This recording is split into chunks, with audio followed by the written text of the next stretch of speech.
instaMERSION. Welcome everybody to the next episode of I Am Talk. I have my new friend Nico DeGrange here in the house. Yeah. And so excited to have you here, man. I'm excited to be here. It's gonna be a good one. Oh my gosh.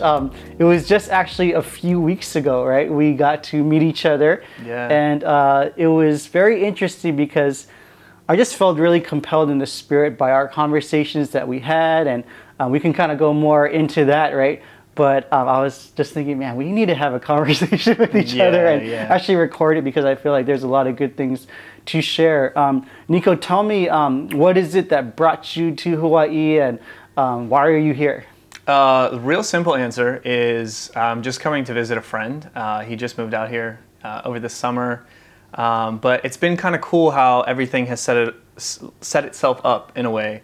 So I came out here just to visit him, but I've been getting involved in like the community, meeting a lot of locals, just really hanging out and in getting to enjoy the island, but still getting my work done in the morning. And so it's been, it really feels like a gift from God. Yeah, after having just a few conversations with you, Nico, I'm realizing there's just so many different things that are so interesting that you've been able to participate in and be a part of, and at the same time too, because you're so well accomplished in a lot of different areas, it's easy for people to kind of slap labels on, oh, like you do this or you've done this, or but what are some of the few, I guess, highlights of I don't know how you are able to explain all these different things just in one thing, but what are you all about? Yeah. Well, I'll give you the SparkNotes version. Rather than launching into a deep, long story, because we both could talk for hours. This time frame doesn't do it justice. Yeah, so I grew up in Maryland. My mom, psychotherapist, my dad's a mechanic, so interesting blend. Surprisingly, my dad was a more talkative one, probably because my mom was solving other people's problems all day.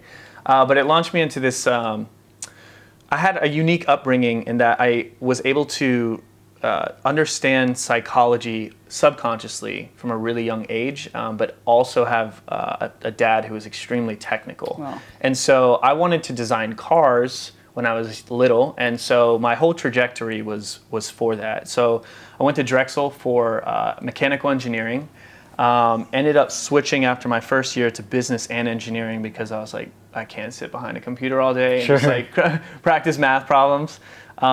While I was at Drexel, I ended up moving to Singapore, working for a robotics company. Wow. And I was a part of a team of, I believe, like 8 or 9. And the second day I was there, my boss calls me in and goes like, hey, you're not an intern. We're treating you like a full-time employee. You're going to be in charge of this new program all throughout Asia and Oceania. And more on the business side or actually on the mechanical side? Or it was both? A perfect blend of both. Wow. Because I was having to use like my sales experience. I had worked for like a boutique real estate company in Philly, just as like on the marketing and sales side before I had moved. So that kind of was like a good setup for this. But I was also on the technical side. So I had to learn their coding language. I was helping with like tech support if there were calls, but I was also explaining all of the intricacies of the programming language to our potential buyers, and then saying like, hey, would you be willing to code? We can give you free marketing. If they had like a hand or a gripper, we were industrial robotic arms. Yeah. So we were looking for this collaboration. That being said, I was only 20 when I moved, and so it was a complete culture drain. And it was a complete reset for me. And it was actually harder for me to move back to the States than moving to Singapore in the first place. It's that reverse culture shock, right? I guess once you fully immerse yourself into a new country, they speak English over there and Mandarin, I believe, too, right? Yep. I can say Nicolas, right? Yeah, exactly. I just remember all like the laws. But beyond just the Hainan chicken and the chili crab, I'm sure there's just a lot of just adjustments that you had to make in terms of just being this young American coming into this foreign country. What was that pivot like for you? It was a train wreck, if there was any word to put to it. So leading up into this point, I was just like extremely reckless because I knew how to manipulate people through my body language and my words. It led me into a lot of situations that I wish I wouldn't have gotten myself into. but God restores all things. And so he actually met me there, like in the depravity of my life. Yeah, you're a rascal, so to speak. Yeah. I mean, like who isn't when they're in their early 20s? Yeah, so. But it was so catalyzed. Like I didn't grow up with a whole lot of money, but I always found favor with a lot of people who had a lot of money. And so I was basically able to indulge in whatever I wanted. I got into, the first week I was on the island, I got into every club. I met somebody who could get me into any club on the island for free, and I never paid for a drink at any of the clubs. Like a 20-year-old's dream, right? And so it just like, it catalyzed this reckless lifestyle where I was like, oh, there's no consequences for my actions, until I found myself in a place where I didn't want to be. And so I actually wrote a book about my testimony and I should say my life story, really, because there are multiple little testimonies that we share all throughout our lives. And this is more so focusing on your time in Singapore during this period, or? This follows my life from the time I grew up, like the environment that I was in, the things that shaped me, the people in my life, all the way up until I moved to LA, which was last year in May of 2020. Wow. So just in this short, you're such a young man, right? I mean, we were just joking about this last week where you have just so much experience, but yet very young in age, to the point where you can just even have a book sharing about all these different testimonials and experience that God has done in your life thus far. Yeah. Right. Yeah. So if you guys are interested in that, you can check it out. It's called The One Who Follows. This is not a promotional advertisement. I actually just wrote the book because I love to share stories. I love to hear people's stories. And so it's really just an encouragement to share my story with others who I might not have time to sit down with and talk it out. Why did you feel that this was such an important thing to actually share through the format of a book? I had switched from engineering to finance in my final year of school. Because I was like, if I ever want to run a business one day, I need to know more about corporate finance. I had worked for two major companies. One was fashion, one was robotics. One was great with their money, one was terrible. I'm not going to mention which one it was. But it made me interested. I was like, oh, like financial stewardship in the business capacity is what makes or breaks a business. It doesn't matter how good your product is. It doesn't matter how good your team is. If you don't know how to manage your finances, you're not running a company, because you don't have any money to run it with. Right. And so when I switched to finance, I had to take all of these gen eds that were like writing, psychology, sociology. And my writing professor, I was terrible at writing growing up. And he kept failing me because he was like, you're not writing in your own voice. And I was like, dude, just let me pass. Like, trying to get to my finance courses and just graduate already. It was my 5th year at school. And during that time, I realized, all of my moving around, because after Singapore, I moved to Germany to study, I moved to London to study, moved to Manhattan to work. I was realizing I was telling a little bit of my story to anyone, and it always impacted people. And I was like, you know what, I'm doing all this writing anyways, let me just go ahead and document. And so I sat down and I started documenting these memories chronologically with like a flow of, like a general idea of the flow. And over 2 nights, I ended up writing 20,000 words. And I told my professor, and he was like, that's not normal. Like, it sounds like you got a book. And I was like, I don't say those words, man. Like, I don't want to write a book. Yeah. And so I didn't just touch it. Flowed out from you as you just kind of were able to recollect these moments and just tell these stories pretty much, right? Yeah. And so I didn't touch it for a while until COVID hit. And I couldn't get a job to save my life, which was like mind-blowing to me. I had all this experience, and I had favor with the people that I had worked with. And I just felt like, hey, I might never get another chance to write a book ever. I might never get this time, so I'm just going to go ahead and finish. And so I went ahead and just wrote, and I would only write when I felt like I could properly articulate the memory or my words. And so now it's published and it's out there, and it's cool. It's helped it's impacted a lot of people. It's led to a lot of good conversations. That's a little bit about me. And that kind of like launches me into what we're going to talk about today, which is like this keyword, which is influence. Like we hear it a lot in social media and marketing, but nobody has like a foundational principle of what influence is. What would you say is the common perception when people hear that word influence? how do they internalize that? Right, what's their interpretation of that? Yeah, I think LA does a good job of stereotyping Oh my gosh. influence because we have lots of social media influencers there. And generally, I want to like put quotes around that too, yeah, right? generally, like you perceive like it's living a life above the rest. It's having something to say that's relevant for the time being, and then having something else that's relevant for another time being.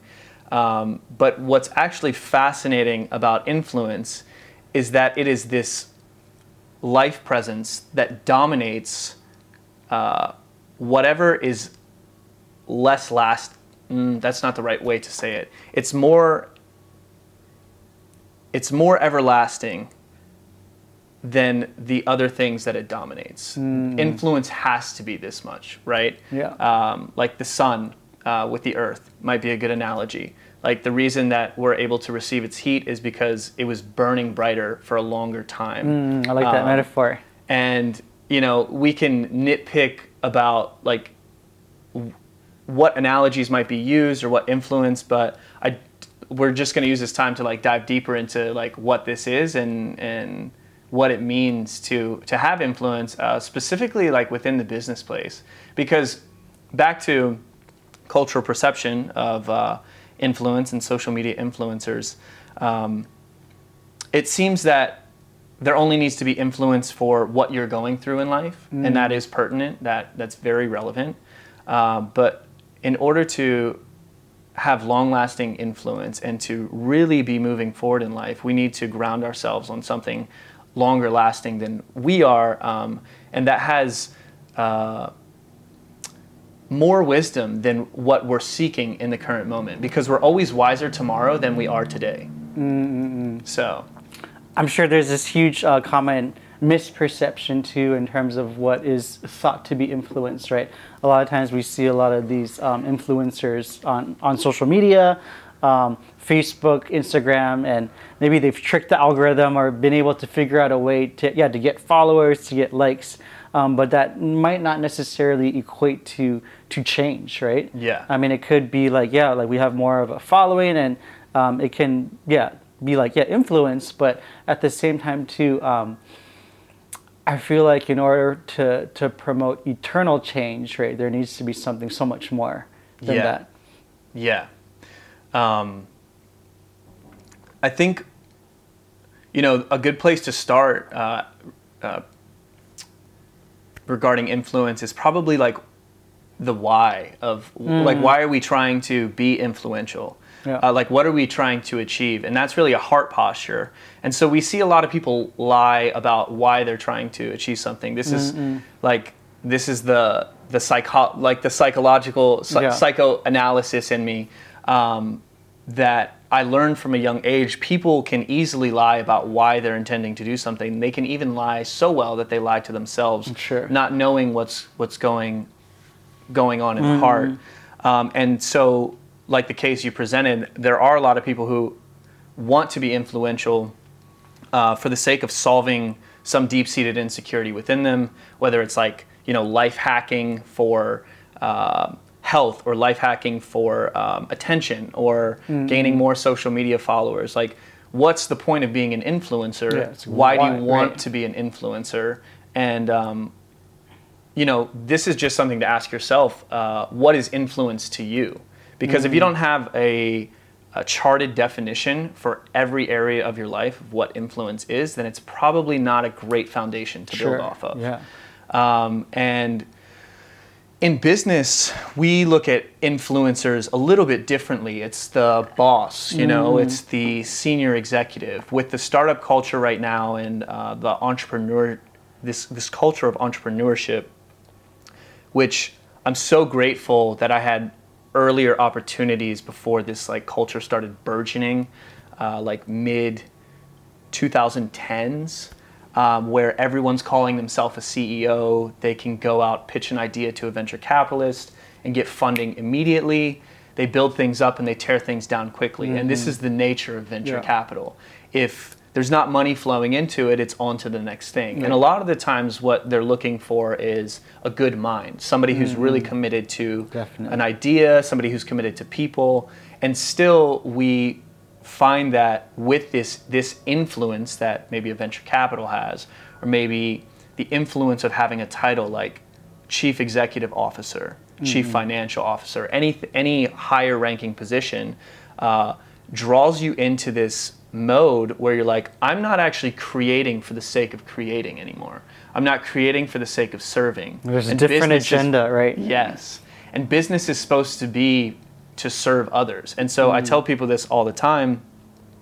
If you want to be your own boss, you just serve more people. You don't move out of the state of servant. To be greater, you have to serve more. And so all good CEOs do a great job of serving people. Sounds very biblical. Yeah, exactly, right? I've heard some guys say that somewhere. Yeah. Where would you say is your area of influence, and maybe even a story of where you've been able to just see the results of just that specific influence that you have? Yeah, that's a good question, because I'm in the middle of it and yet still becoming that thing. Yeah. But I would say throughout my experiences, some of the outside of my corporate experience with robotics, real estate, and fashion, which was more like supply chain, really. It was just like a slant to fashion. I worked for a startup that was partnered with UPenn and Tesla for like automated driving software. I helped build like a financial retail investor-facing private equity platform. And what seems to be the common thread through all of this, I love talking to people. I love getting to know people. I love telling stories. You're very personable. That's man. Yeah. I mean, like that's how we function as human beings. Like we're so relational, and so we need that. And so in getting to know other people and hearing their stories, I love to be able to make connections. I'm very analytical at the same time. So I see everything at like a 50,000 foot view, but love to dive deep into like, the one thing within the great portrait. And so I would say my influence is in building and really collecting and collaborating. And the best way what helps me think about it on days when I'm struggling a bit is like an architect lays out the plans and the foundation for the house. The builders, the general contractors, are the ones who actually come in and build, but the architect, if not on site and not communicating with the general contractors, can't really be of much help. If you just give blueprints and then you dip out and you're like, I'll see you never, chances are the house is going to have some issues, or the building is going to have some issues. And I really find a lot of my influence is in building. Whether you believe in the Bible or not, I take a lot of my principles from the Bible, just because it's basically like, it's a rich history of what people have done right and what people have done wrong in certain scenarios. And there's great proverbs that have lasted as long or longer than some of the oldest lasting kingdoms in the world. And so I take a lot of my principles from that, and I really apply it to my relationships in business and in the world. And I find that the more involved with people I get, the more people focused I get, the more I fix my gaze on serving others, there becomes no distinguishing line between my personal life and business, because my work becomes a service to my community. And if I can serve my community through the work that I do, that's a bonus. If I can't, then I can find another way to serve them, maybe not through what my occupational title is, but that's just a perk. Your walk of faith is so evident in terms of just what you stand for and how you communicate. How does that translate to just being in the marketplace as servanthood, right? Or as you say, servanthood being one of the main ingredients in terms of just that why of why God has positioned you out there. But if you could just kind of speak more on just what it is that you stand for, and how is it that you shine your specific light in in the marketplace? Yeah, I love advancing technology. So anything tech related, coming up with, ideating, creating from scratch, taking something that might not be possible and trying to make it possible. When I was in engineering school, I realized I'm not so much an engineer as I am an innovator, and there is a difference between the two. And so I love to look at a problem that might not currently be solved and say like, hey, what can we take away from the current solutions that have already addressed previous problems, blend those together in like a nice medley and see if we can't fix this problem as well, and serve the community while doing it. And so I try to... I guess like creation is a huge thing, right? Yeah. Where you're just taking pretty much something from nothing, right? And able to, whether it's to solve problems or to find different solutions for different questions or issues or whatnot. Yeah, and I've found that has been my longest standing quality or skill, you might call it.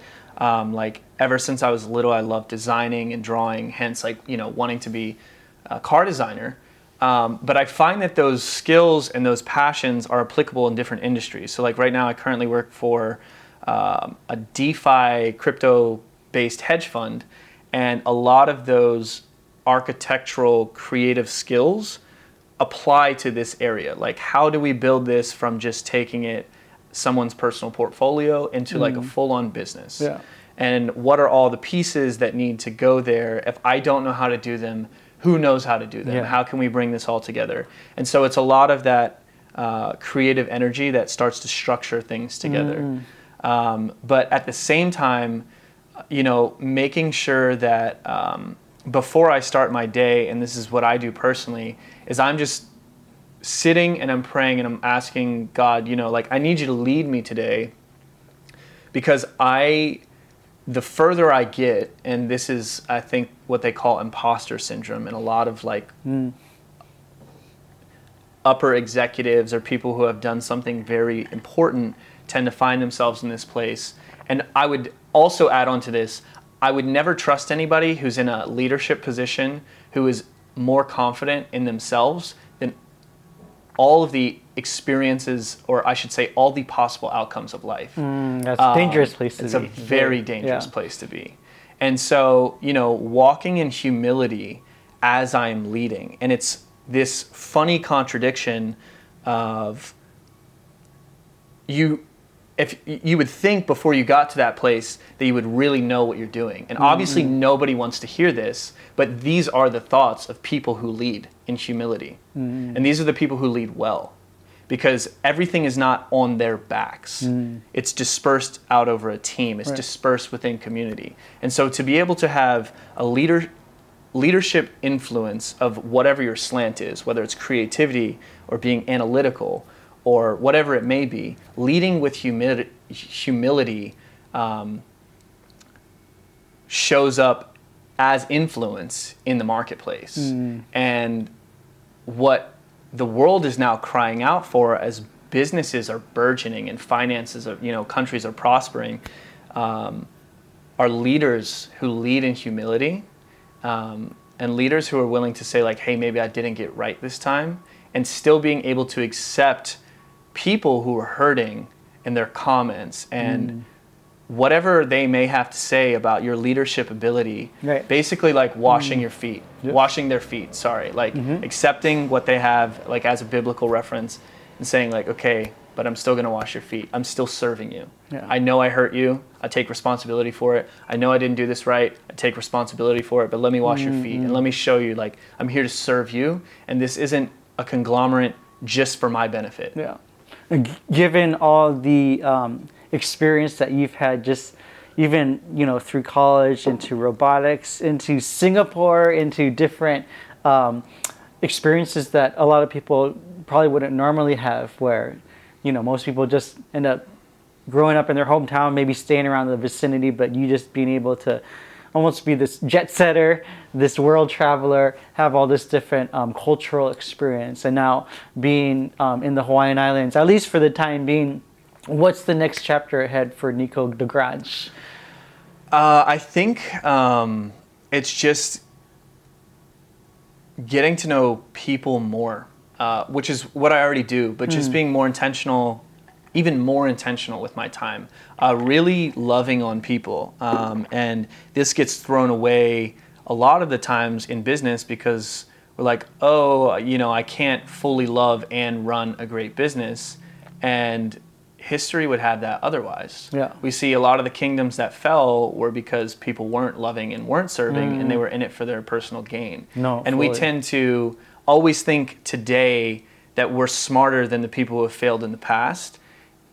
And there's evidence for that, but we're still humans and we still suffer from the human condition. And so if we still fail at the same thing that Caesar failed at or Nebuchadnezzar failed at, like, we're going to fail too. There, you know, if you don't fix a heart problem, then you fail.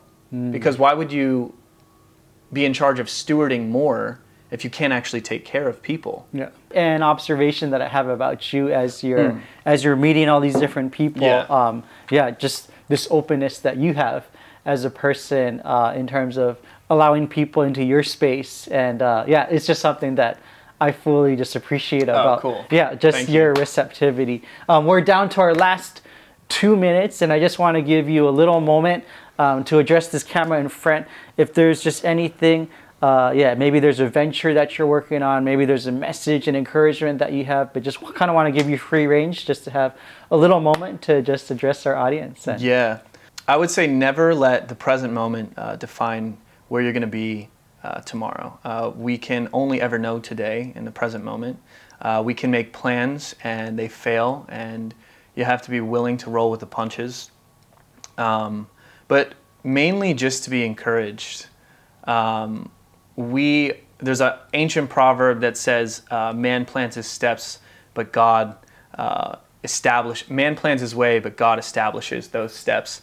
And that's very true in the lives of most people that I have met throughout the years. Anyone who's ever done anything great has always been intentional, but they've always been willing to adjust to the course of the trials and tribulations that life throws at them. A lot of them may have never anticipated to be where they're at because there were just so many surprises along the way. But their unique skills, their giftings, the character that they've built along the way has made them a perfect fit for what they're currently in. And so grab onto something that is everlasting, that allows you to carry that influence in whatever way you might, and accept each day with curiosity. Right on. Well, that's all the time that we have. So I just want to thank you, Nico, for just our divine connection. And then I'm sure you didn't plan to come all the way here to be on a podcast, but here you are, right? But just being open and receptive to just the start of many more conversations that I'm sure we're going to have. And so I'm going to leave Nico's information, his book, all these different kinds of things in our description below. But other than that, thank you again, brother. Really appreciate your time. Thank you, everybody, and God bless. instaMERSION. I would love to thank you for hanging out with us here on I Am Talk. Hit the subscribe button to stay in tune with our channel. Oh, and don't forget to tap that bell icon to get notifications on the latest episodes coming your way. We're always looking for the next guests to talk story with here on I Am Talk. So if you just shoot me an email at alex@instaMERSION.com, I'll be sure to shoot a guest application your way. Well, guys, it's all for now. Until our next episode of I Am Talk, this is Alex, and I'm out. Peace.